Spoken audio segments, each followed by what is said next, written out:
नमस्कार. 7व्या वेतन आयोगाअंतर्गत मोठी बातमी. मार्चमध्ये सरकारी कर्मचाऱ्यांसाठी 4% डीए वाढ होण्याची शक्यता. चला तर पाहूया ही आनंदाची बातमी.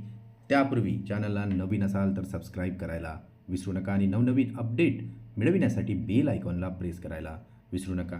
ही आनंदाची बातमी आपल्या सहकारी मित्रांना शेअर करायला सुद्धा विसरू नका. सरकारच्या कर्मचाऱ्यांना आता त्यांच्या पगाराबद्दल लवकरच चांगली बातमी मिळू शकते, कारण आता सरकार मार्च 2024मध्ये महागाई भत्त्यात 4% वाढ करण्याची घोषणा करू शकते. अखिल भारतीय CPI-IW डेटाच्या आधारावर डीए आणि महागाई रिलीफ DR मधील वाढीचे प्रमाण आता केंद्र सरकारने अखेर ठरवले आहे. औद्योगिक कामगारांसाठी ग्राहक किंमत निर्देशांकांची 12 महिन्यांची सरासरी आता 392.83 होती आणि यानुसार डीए मूळ वेतनाच्या 50.26% होत आहे.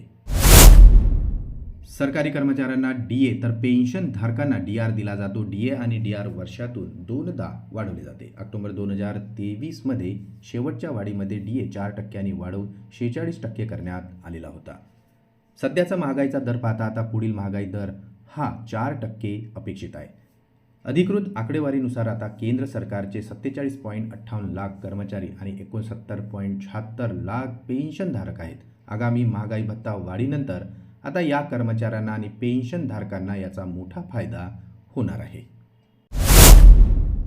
सरकारी कर्मचाऱ्यांसाठी महागाई भत्त्याचा फॉर्म्युला ठरविण्यात आलेला आहे. चला तर पाहूया.